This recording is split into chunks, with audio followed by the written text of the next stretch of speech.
இந்த டாக first time பார்த்ததும் உங்களுக்கு என்ன தோணும்? பார்க்க உல்ஃப் மாதிரி இருக்கான், டேஞ்சரா இருப்பானோன்னு தானே.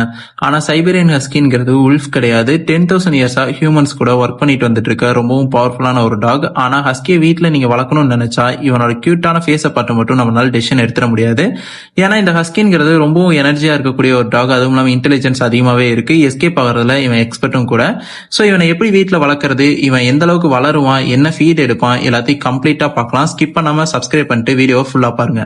என்னதான் இவனோட ஆரிஜின் சைபீரியாவா இருந்தாலும் இவங்கிட்ட திக்கான டபுள் கோட்ஸ், அதுக்கப்புறம் ஸ்ட்ராங்கான பாடி, இன்கிரெடிபிள் ஸ்டெமினா இருந்ததுனால கோல்டான வெதர்ல லாங் டிஸ்டன்ஸ் டிராவல் பண்றதுக்காக ஹியூமன்ஸ் இவனை டிரான்ஸ்போர்டேஷனுக்கு யூஸ் பண்ணிருக்காங்க. ஹஸ்கியோட ஃபேஸ் பார்க்க உல்ஃப் மாதிரி இருந்தாலும் இவன் அப்படி கிடையாது. ரொம்பவும் ஃப்ரெண்ட்லியான கேரக்டர் தான். நல்லா ட்ரெயின் பண்ணீங்கன்னா நீங்க சொல்றதை அப்படியே ஃபாலோ பண்ணுவான். இதுல மேல் ஹஸ்கி வந்து 20 to 27 kg வரைக்கும் வெயிட் இருக்கணும். அது 27க்கு மேல போயிடுச்சுன்னா அது வந்து ஒபிசிட்டி கணக்குல வரும். ஒபிசிட்டிங்கிறது ஓவர் வெயிட்னு சொல்லுவோம். அப்படி ஓவர் வெயிட்ல இருந்தாங்கன்னா நிறைய ஹெல்த் இஷ்யூஸ் வரக்கான சான்சஸ் இருக்கு. அதை கம்மி பண்றதுக்கு நீங்க ஒபிசிட்டி டயட் பெடிகிரி எல்லாம் ஃபாலோ பண்ற மாதிரி ஆயிரும். சோ அந்த இடத்துல கேர்ஃபுல்லா இருங்க. அதுவே ஃபீமேல் ஹஸ்கிக்கு வந்து 16 to 23 kg வரைக்கும் தான் வெயிட் இருக்கணும். அந்த 23க்கு மேல போச்சுன்னா சேம் அதே ப்ரொசீஜர் தான் நீங்க ஃபாலோ பண்ற மாதிரி இருக்கும். ஹஸ்கின்னு சொன்னாலே அவங்க கிட்ட ஃபேமஸ் ஆனதே அந்த ப்ளூ ஐஸ் தான். ப்ளூ ஐஸும் இருக்கு, பிரவுன் ஐஸும் இருக்கு. சம்டைம்ஸ் வந்து ப்ளூ வித் பிரவுன் காம்பினேஷன் இருக்கும். அது எப்படின்னா ஒரு சைடு ப்ளூ கலர் இருக்கும், இன்னொரு சைடு வந்து பிரவுன் ஐஸ் இருக்கும். அந்த மாதிரி காம்பினேஷன்லயும் உங்களால ரேர் கேசஸ்ல பார்க்க முடியும்.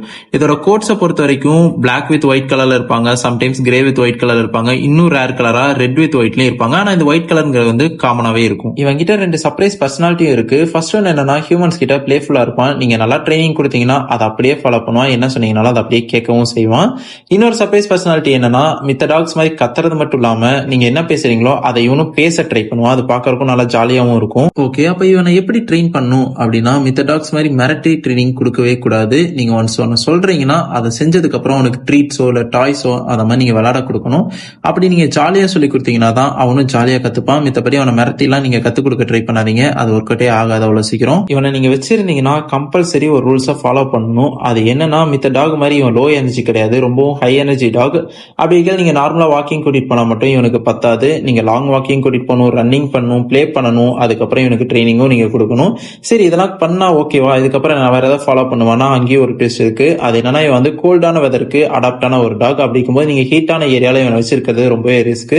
ஏசி வச்சிருந்தீங்கன்னா பிரச்சனை கிடையாது. ஏசி இல்லாம ஹாட்டான வெதர்ல நான் வச்சிருக்கலாமா அப்படின்னு கேட்டீங்கன்னா கொஞ்சம் அவாய்ட் பண்ணிக்கோங்க. இஷ்யூ வரக்கான வாய்ப்புகள் அதிகமாவே இருக்கு. அப்ப இவனை எப்ப நான் வாக்கிங் கூட்டிட்டு போறதுன்னு நீங்க கேட்டீங்கன்னா காலையில ஏர்லி மார்னிங் கூட்டிட்டு போகலாம். அப்படி இல்லைன்னா ஈவினிங் கூலிங்கான டெம்பரேச்சர் இருந்துச்சுன்னா அப்ப கூட்டிட்டு போகலாம். அடுத்ததா ஃபுட் டயட். ஃபுட் டயட்டை பொறுத்த வரைக்கும் high quality commercial dog foods நீங்க கொடுக்கலாம். ஆனா அந்த ஃபுட்டோட குவான்டிட்டி வந்து டாகோட age, weight, activity, health condition இதெல்லாம் பொறுத்து தான் நம்ம கொடுக்குற மாதிரி இருக்கும்.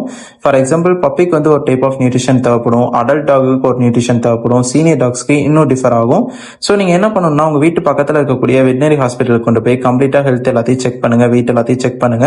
செக் பண்ணிட்டு அவங்க கொடுக்கக்கூடிய அந்த ஃபுட் சார்ட்டை அப்படியே ஃபாலோ பண்ணுங்க. நீங்க அவாய்ட் பண்ண வேண்டிய விஷயம் என்னன்னா நைட் வந்து எக்ஸ்ட்ரா வீட்டுல சாப்பாடு இருக்கு, ரசம் சாதம் பண்ணோம், பருப்பு சாதம் பண்ணோம், அதை நான் டாக்கு கொடுக்குறேன் அப்படின்னு சொல்லி நீங்க கொடுக்க ட்ரை பண்ணீங்கன்னா உங்க டாகை நீங்களே கொல்ற மாதிரி ஆயிரும். ஸோ அதெல்லாம் நீங்க அவாய்ட் பண்ணிக்கோங்க. இவன் ஹெல்த்தை டோட்டலா அஃபெக்ட் பண்ற மாதிரி சில ஃபுட்ஸுமே இருக்கு. அது என்னன்னா சாக்லேட், கிரேப்ஸ், ஆனியன், கார்லிக் இதெல்லாத்தையும் இவங்கிட்ட இருந்து ரொம்ப தூரம் தள்ளியே வச்சிருங்க.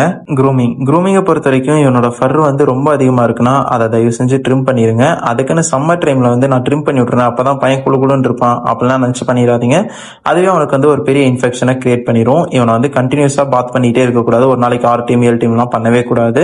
இவனுக்கு நீங்க குளிக்க வைக்கலையுமே டாக்குன்னு தனியா ஸ்பெசிபிக் ஷாம்பு இருக்கு, அதை யூஸ் பண்ணி தான் குளிக்க வைக்கணும். நம்ம யூஸ் பண்ற அந்த டவ், கிளினிக் பிளஸ் அதெல்லாம் யூஸ் பண்ணிடாதீங்க.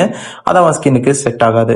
இயர்ஸ், நெயில்ஸ், டீத், பா இதெல்லாத்தையுமே ரெகுலரா செக் பண்ணுங்க. ரொம்ப ஏதாவது டஸ்ட் இருந்துச்சுன்னா அதை அப்பப்போ கிளீன் பண்ணி வைங்க. அதுல ஏதாவது அஃபெக்ட் ஆயிருந்துச்சு, ஏதாவது காயங்கள்லாம் இருந்துச்சுன்னா உடனே வெட்டனரி ஹாஸ்பிட்டலுக்கு தூக்கிட்டு போயிருங்க, லேட் பண்ணக்கூடாது. அடுத்ததான் இவனோட ஹெல்த்தை பொறுத்த வரைக்கும் இவனுக்கும் நிறைய டிசீஸ்லாம் வரும். அதெல்லாத்தையும் நீங்க தடுக்கிறதுக்கு ப்ராப்பரா வேக்சின் போட்டிருக்கணும்.